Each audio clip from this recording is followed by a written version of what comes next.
চলেছে রাজবাড়ির উদ্দেশ্যে।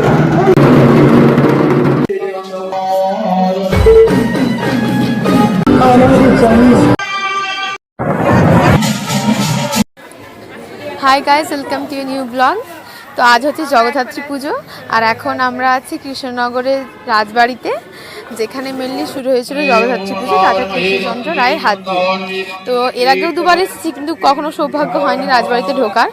বাট যেহেতু এই জগদ্ধাত্রী পুজো এবং দুর্গাপুজোর সময় খোলা থাকে, তো সেই হিসেবেই প্রথমবার এখানে প্রবেশ করছি।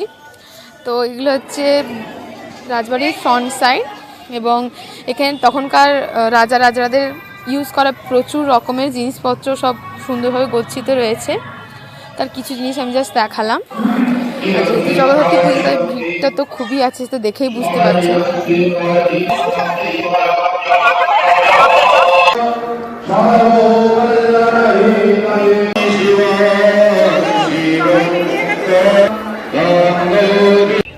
এই সামনের লাল বাড়িটি কৃষ্ণচন্দ্র রায়ের ভেতরকার বাড়ি, যেখানে সাধারণ মানুষজনের অনুপ্রবেশ নিষিদ্ধ, তাই বাইরে থেকে গেট লাগানো আছে।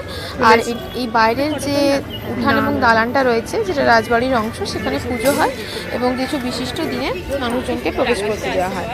আর ঢুকতেই ডান দিকে রয়েছে একটা নার্সারি। সুন্দর লাগছে।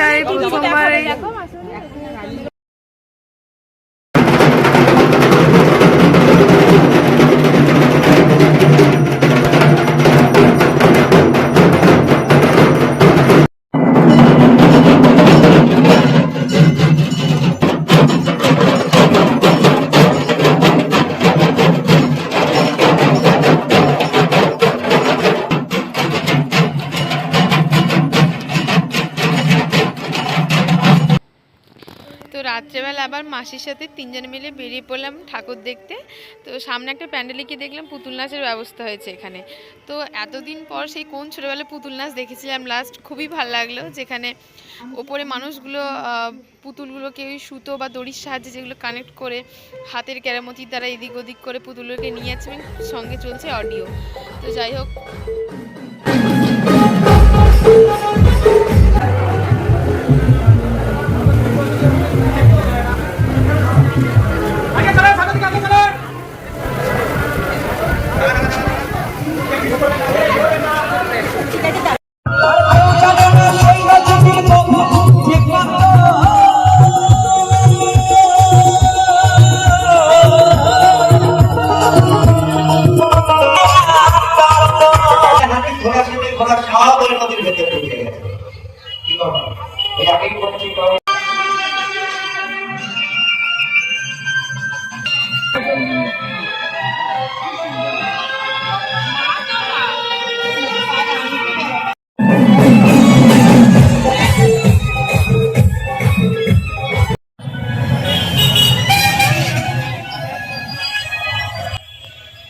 এটা হচ্ছে চকের পাড়ার মোড়, যেখানে লাইটিং কৃষ্ণনগরের one of the best Jagaddhatri Puja, তো যেটা না দেখলেই নয়। এরপরে আমরা চলে এলাম মাকে দেখতে, মা মানে ছোট মাকে দেখতে, যেটা কাঁথাল পোতার বিখ্যাত। তো সেখানে যখন পৌঁছাই তখন দশমী শেষ হয়ে গেছে এবং প্রথম বিসর্জনের শোভাযাত্রার জন্য এখানে প্রস্তুতি চলছে। দেখতেই পাচ্ছেন, এই যে এটা হচ্ছে ছোটো মার বিসর্জনের শুরু। এরপরে গেলাম বুড়িমার কাছে, যেটা হচ্ছে কৃষ্ণনগরের রানীমা, যার কথা মানে বলার দরকারই নেই হয়তো, কারণ জানে না হয়তো আমাদের এমন কেউই নেই বুড়িমাকে। মা এতটাই জাগ্রত, এবং কি বলবো, মাকে নিয়ে যা বলি তাই কম হবে। তো খুবই ভাগ্যবান মনে হলো অ্যাট লাস্ট এতদিন পর মায়ের দর্শন পেলাম। এরপর আমরা গেলাম হাই স্ট্রিটে, যেখানে দাঁড়িয়ে পরপর একে একে প্রত্যেকটা ক্লাবের ঘট বিসর্জন এবং তাদের যা থিম তৈরি করা হয়েছে তার শোভাযাত্রা চলছে। তো সেখানে কিছুক্ষণ, মোটামুটি 1-1.5 ঘন্টা বা 2 ঘন্টা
এখানে মায়ের শোভাযাত্রার কয়েকটা ক্লিপ আমি দিলাম, যেগুলো আমি শোভাযাত্রা চলাকালীন শুটিং করেছি।